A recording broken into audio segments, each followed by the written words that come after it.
American battle scouts have also vanished. demonstrated the His crucial Canadian importance of volunteers are leadership wavering at too. every level of command. These are militia from Morgan's Quebec who came along tactical expecting brilliance easy would have service, meant nothing maybe some without stealing, subordinate certainly commanders not hard like John fighting against Eager determined enemies. Andrew Pickens, After and Bennington, William Washington, many of them who desert or understood asked to their go roles home. perfectly Bergen's and force is executed shrinking them every with day. precision The under loyalist the most support he was difficult counting on circumstances. completely disappears.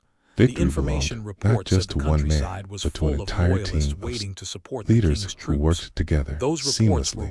Today, the battlefield at Calpans is preserved as a national battlefield park where visitors can walk the ground where this remarkable victory took place. But the lessons of the battle extend far beyond military history into the realms of leadership, psychology, and national character.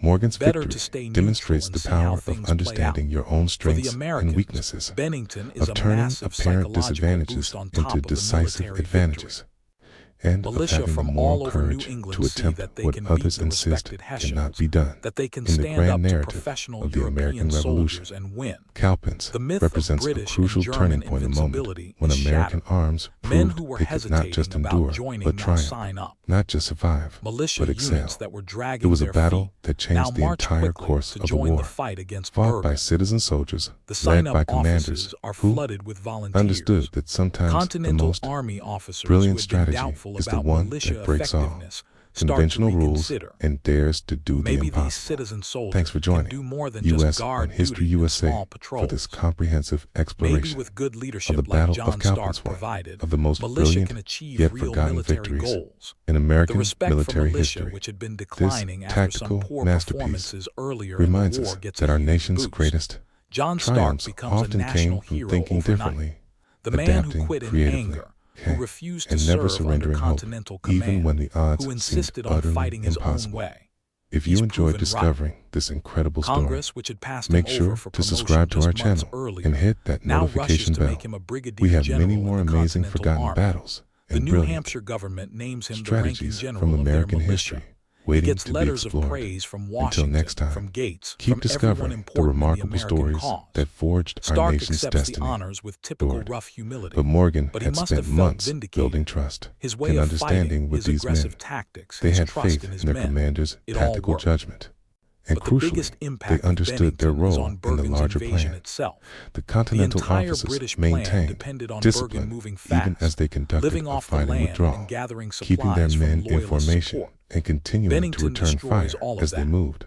Instead of panicking, the Continental Line conducted one of the most difficult military maneuvers, possible, fighting withdrawal under fire. They maintained their formation, continued to engage the enemy, and moved backward in good order, while great British soldiers pressed forward eagerly in what they thought was pursuit of a beaten foe. To the British, this looked like the final confirmation of victory. The Continental Line was finally breaking, just as the militia had broken before them. Tarleton ordered a general advance, calling on his men to press forward and complete the destruction of American resistance. His exhausted soldiers, sensing triumph at last, pushed forward in pursuit of what they believed were fleeing Americans. This was exactly what Morgan had been waiting for throughout the entire engagement, as the British line became disordered and extended in their eager pursuit. He sprang the trap that he had been preparing from the moment he chose to fight at COWPENS. His signal. Three things happened simultaneously with devastating effect. First, the retreating Continental Line suddenly turned about and delivered a point-blank volley into the pursuing British soldiers. The range was so close that the musket balls tore through multiple ranks. And the surprise was so complete that many British soldiers simply stopped in their tracks, unable to comprehend what had happened. Second, the militia forces on both flanks, now fully reformed and filled with confidence by the apparent success of the battle plan, attacked the British flanks in a coordinated pincer movement. Pickets, men on the right, and the first-line militia on the left closed in simultaneously, catching the British in a deadly crossfire. Third, and most dramatically, William Washington's cavalry thundered out from behind the hill, where they had remained hidden throughout the entire battle. 80 horsemen struck the British rear like a thunderbolt, completing the encirclement and turning what it seemed like British victory into American triumph. In a matter of minutes, the entire character of the battle changed completely. The hunters became the hunted.